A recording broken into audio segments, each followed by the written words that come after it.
On the news, 50 persons killed in fresh bandit attacks in Katsina's Malumfashi constituency, says lawmaker.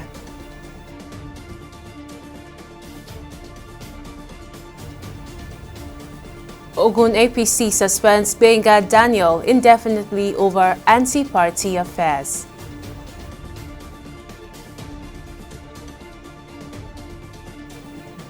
And Anambra Governor Soludo sacks vigilantes over core member assault.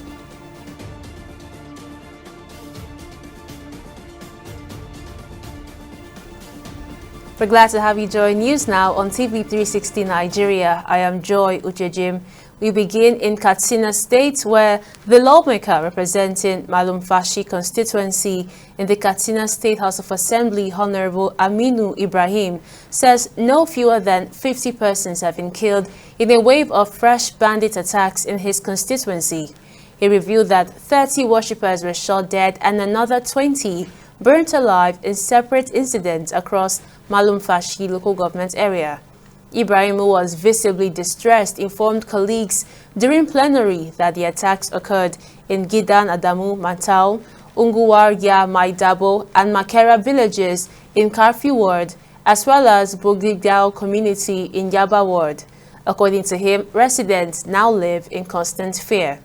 He explained that villagers had earlier reported suspicious movements of armed men around Bodigao between 6 and 7 p.m. on Monday, but soldiers arrived late and later withdrew without securing the area, and by dawn on Tuesday, the bandits attacked.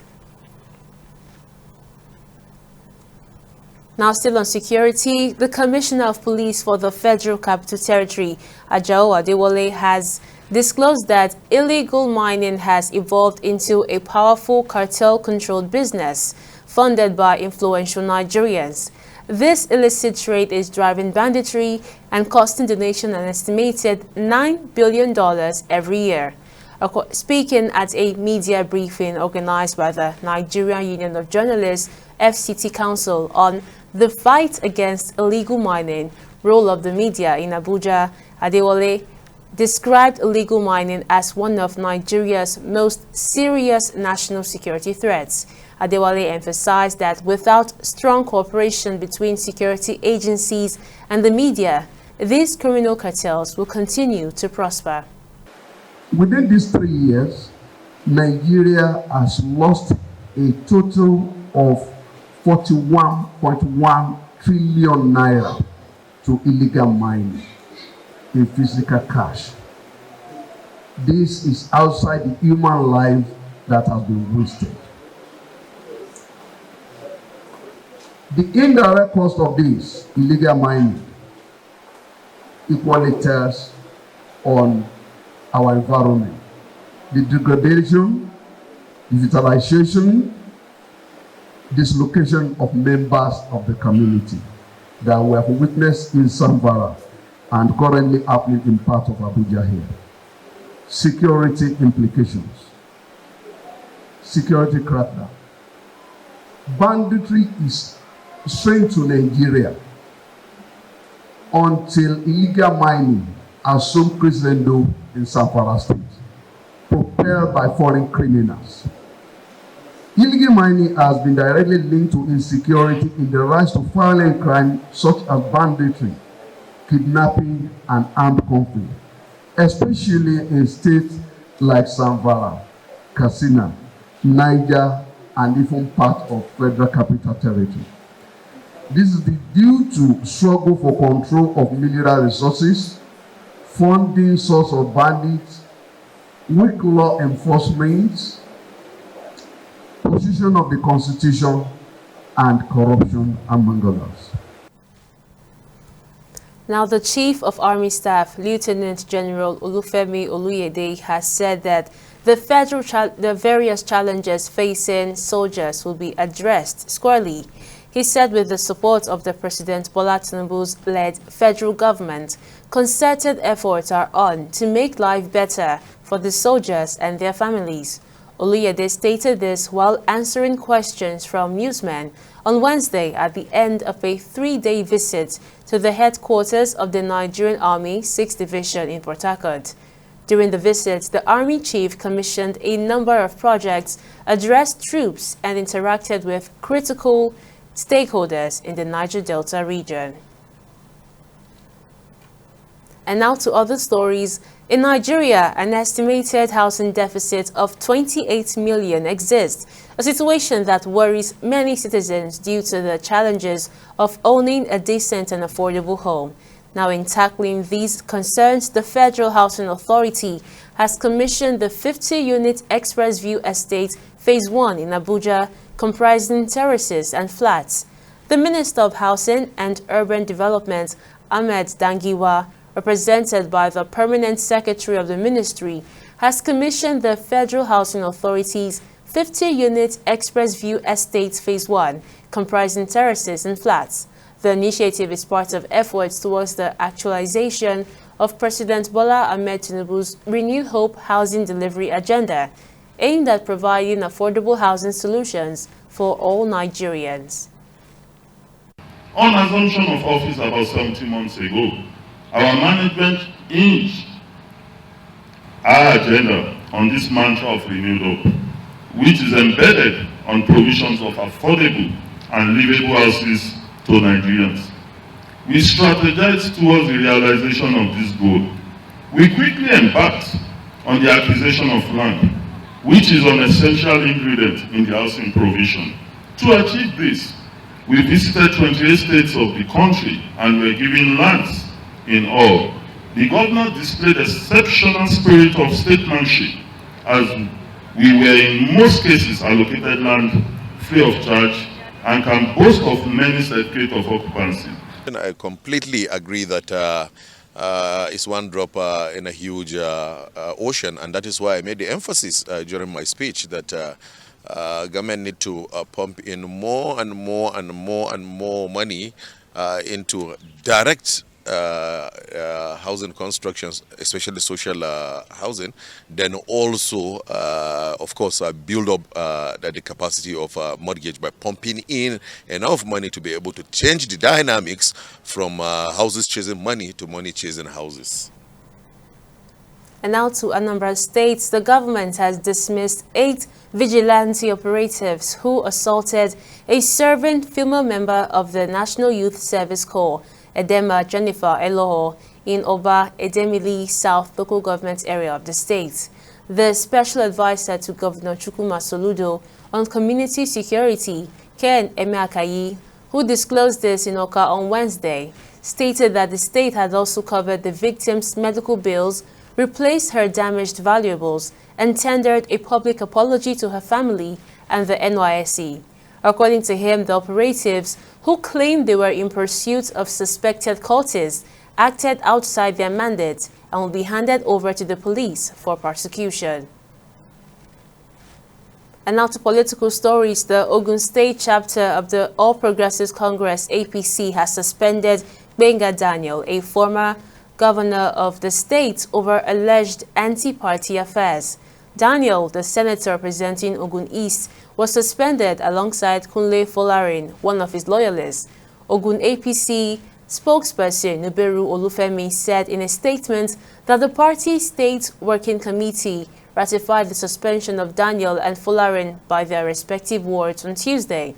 Olufemi said a disciplinary committee was set up by Ward 4 in Shagamu local government area on the alleged misconduct bordering on anti-party activities committed by the former governor of Ogun State.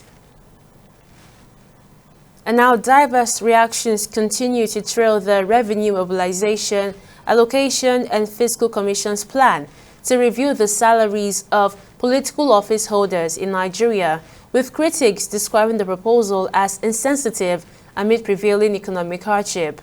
The Commission's chairman, Mohammed Shehu, had revealed that President Bola Tinubu currently earns 1.5 million naira monthly, while ministers receive less than 1 million naira, figures which remain unchanged since 2008.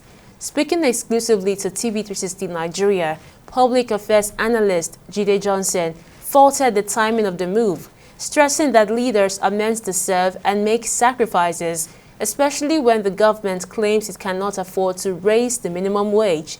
He further called for transparency and accountability, warning that salary increments alone would not address corruption among public officials.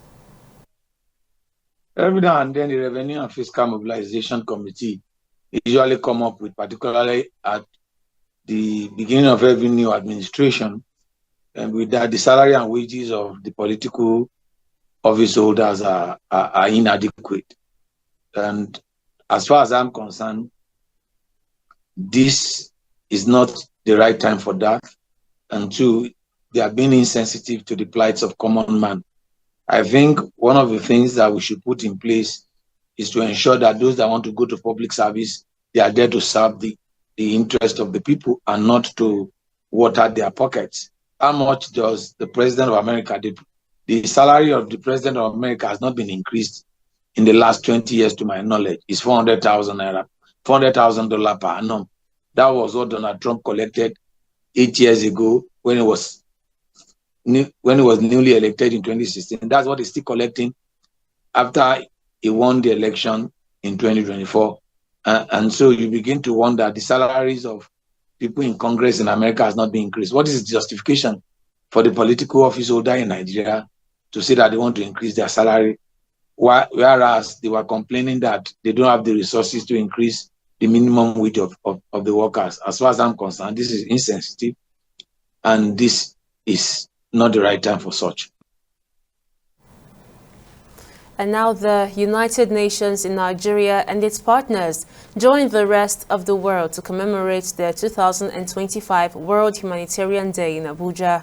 This joint meeting between the federal government and United Nations office in Nigeria to mark the day aims to reflect and to confront the pressing challenges facing the country, particularly in the realm of hunger, poverty, and insecurity. UN resident and humanitarian coordinator Mohammed Fall described the statistics as urgent and called on global partners to sustain support. He added that this year's theme, #ActForHumanity, underscores the importance of protecting those who save lives at a time when international assistance is waning. Together, we must take a firm stand.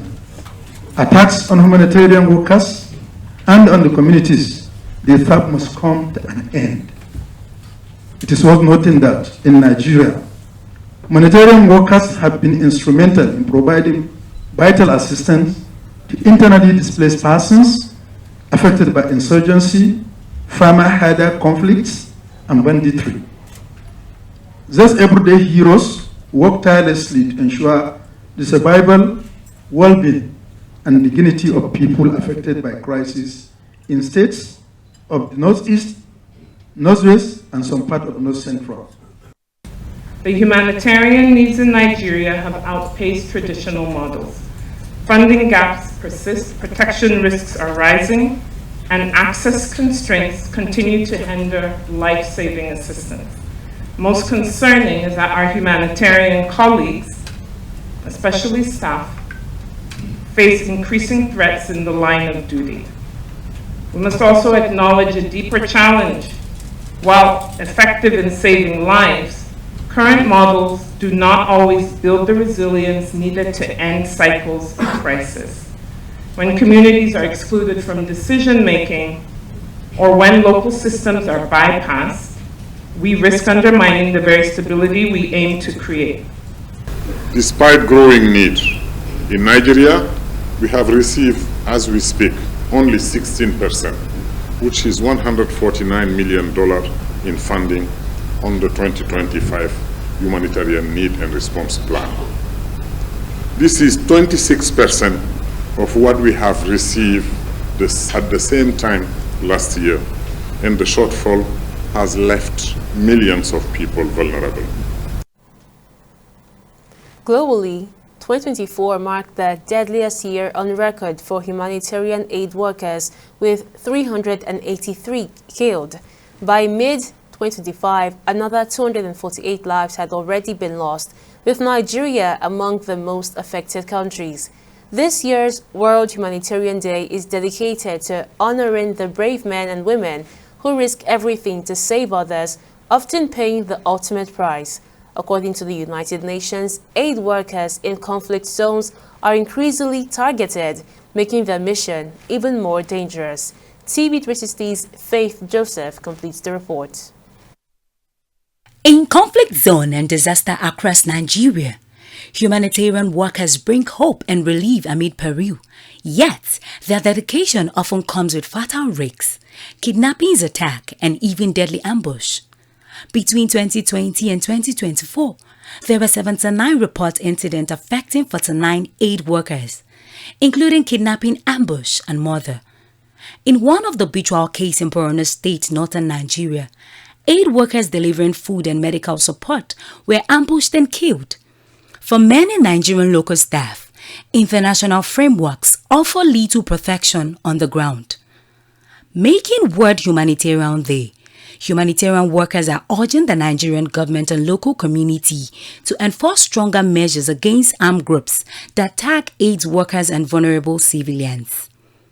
The rate at which people or governments are now violating IHL, whereby aid workers are now having issue with the fee, some of them are being killed and the likes, is because there has not been a very serious level of consequences for those who had at one time flouted these laws.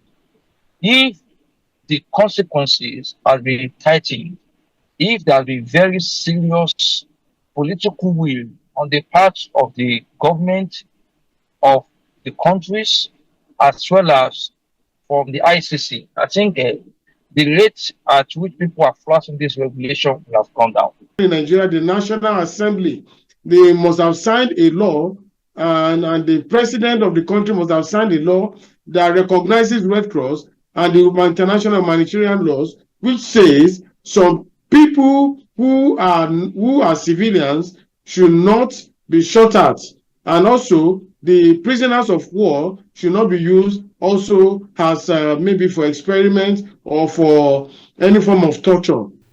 Health workers are also calling on the traditional and local leaders to actively engage in stimulation and awareness program led by humanitarian group to enhance community involvement in humanitarian response. One of such is our involvement in ensuring that their daily living is not really impacted.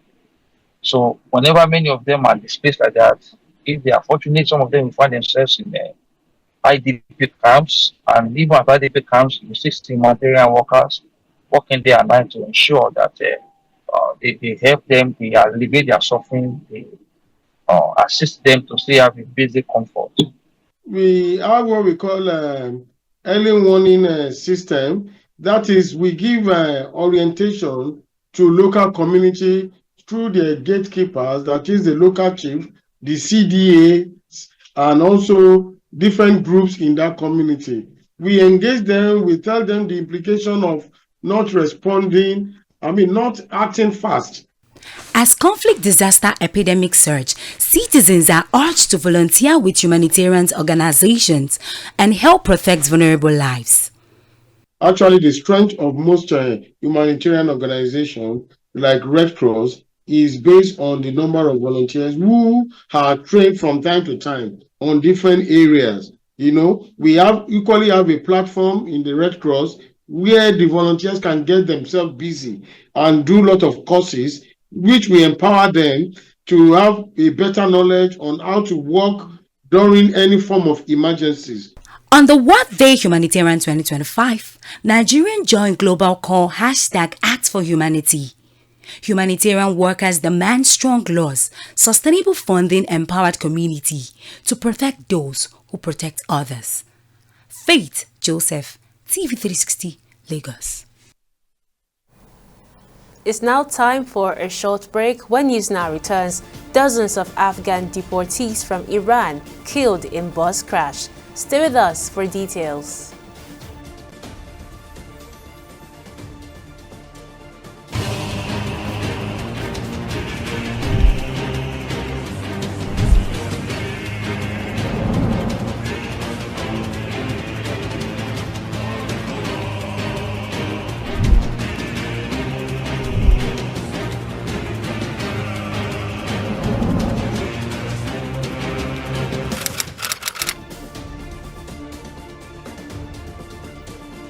Welcome back. Let's bring you up to speed with some of our top stories. The lawmaker representing Malum Fashi constituency in the Katsina State House of Assembly, Honorable Aminu Ibrahim, says no fewer than 50 persons have been killed in a wave of fresh bandit attacks in his constituency. He revealed that 30 worshippers were shot dead and another 20 burnt alive in separate incidents across Malum Fashi local government area. Now, I also told you that the Ogun State chapter of the All Progressives Congress has suspended Benga Daniel, a former governor of the state, over alleged anti-party affairs. Daniel, the senator representing Ogun East, was suspended alongside Kunle Folari, one of his loyalists. Nuberu Olufemi, the Ogun APC spokesperson, said a disciplinary committee was set up by Ward 4 in Shagamu local government area on the alleged misconduct bordering on anti-party activities committed by the governor.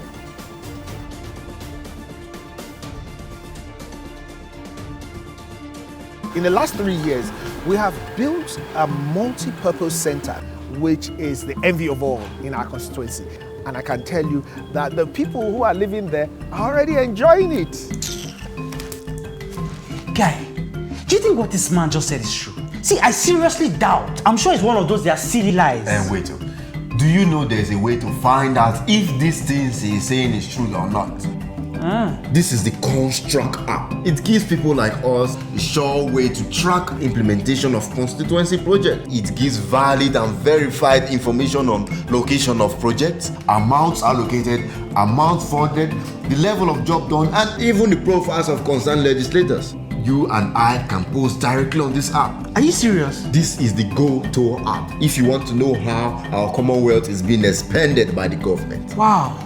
Let's even see if what this man said is true. Show me. The Construct app is developed by Other Paper Nigeria with support from USAID and is available on both Google Play Store and Apple Store. And it's true. Of course, I told you.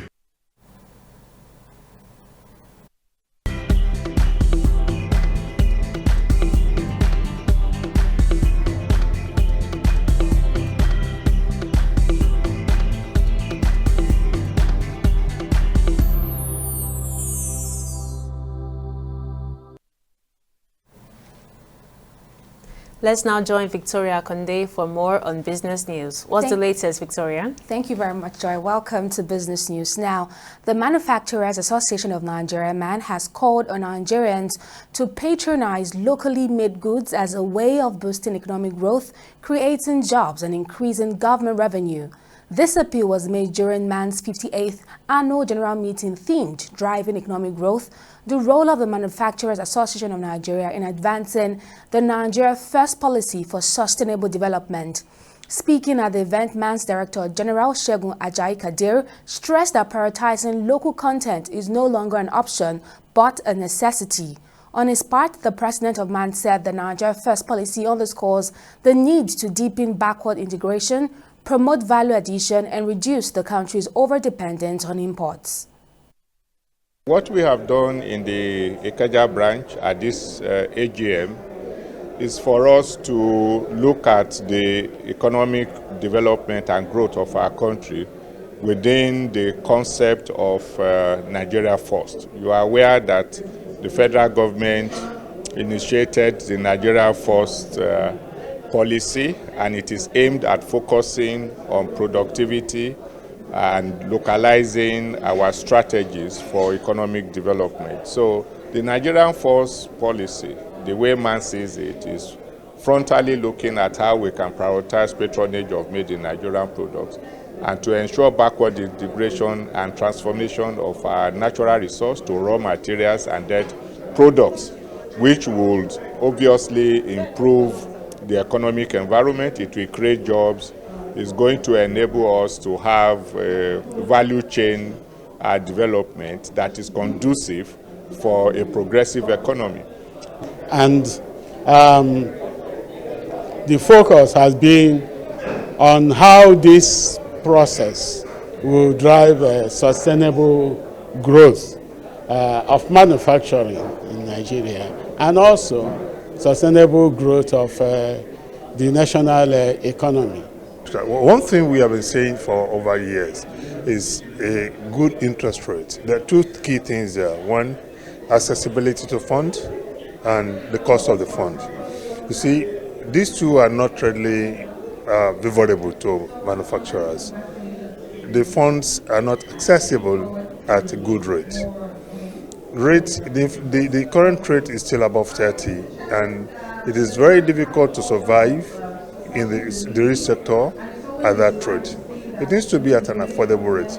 Actually, it should be a single digit.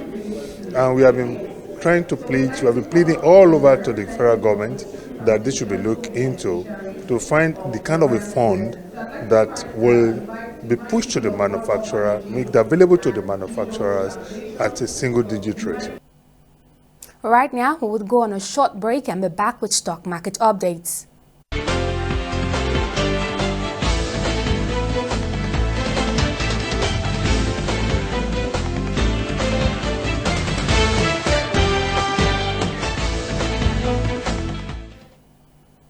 Welcome back.